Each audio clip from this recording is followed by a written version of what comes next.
이번 수해 피해 이후 정부의 물관리 대책이 재정비돼야 한다는 목소리가 높습니다. 이상기후로 홍수의 위험성은 더욱 높아졌지만 정부 체계는 그에 못 따라가고 있기 때문인데요. 호우 극복 100년 대기를 세우자 연속기획, 그 마지막 순서로 항구적 물관리 설계 과제를 강창호 기자가 보도합니다. 올해 역대급 장마가 지나가며 정부의 물관리 체계를 재정비해야 한다는 목소리가 나오고 있습니다. 정부가 댐과 하천의 수량 기준을 현실화하고 컨트롤 타워를 명확히 했다면 피해를 줄일 수 있었다는 겁니다. 이번 집중호우로 수해 피해를 입은 지역들은 정부의 댐 방류량 관리가 제대로 이뤄지지 않았다고 호소합니다. 실제로 섬진강댐은 해당 지역 집중호우가 시작된 지난 7일 1초당 400톤가량을 방류하다 수위가 늘자 방류량을 급격히 늘렸습니다.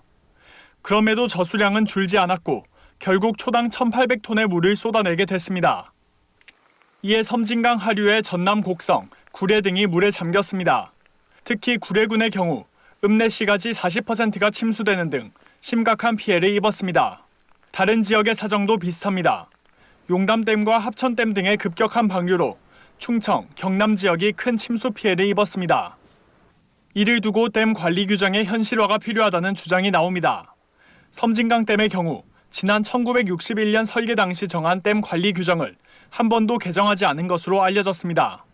특정 기간에 강우가 집중되는 형 기후변화에 맞지 않는 기준 때문에 홍수 조절 기능이 떨어졌다는 겁니다. 섬진강댐은 유입된 물을 저장할 수 있는 최고 수위인 계획 홍수위와 홍수 우려 기간 유지해야 할 최고 수위인 홍수기 제한 수위의 차이가 1.2m에 불과합니다. 용담댐과 합천댐도 그 차이가 각각 4m, 3m에 불과한 수준입니다. 안전 문제 때문에 댐 설계 과정에서 정한 뒤 바꿀 수 없는 계획 홍수위와 달리 홍수기 제한 수위는 조절이 가능하지만 바꾼 사례가 거의 없습니다. 전문가들은 댐들의 홍수기 제한 수위를 최근 기후변화에 맞게 조절할 필요가 있다고 조언하고 있습니다. 이제 댐을 바라보는 시각을 지수를 좀 중심으로 하는 그런 방향으로 재설정해야 된다.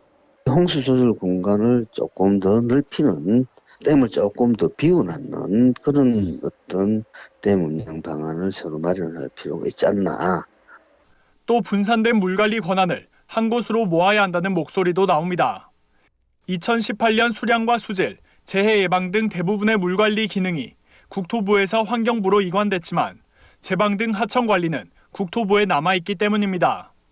전문가들은 물관리는 수질뿐만 아니라 홍수 등 자연재해에 대비해 댐 수량 관리 및 하천 안전 관리, 정비 등이 복합적으로 이뤄질 필요가 있다고 말합니다.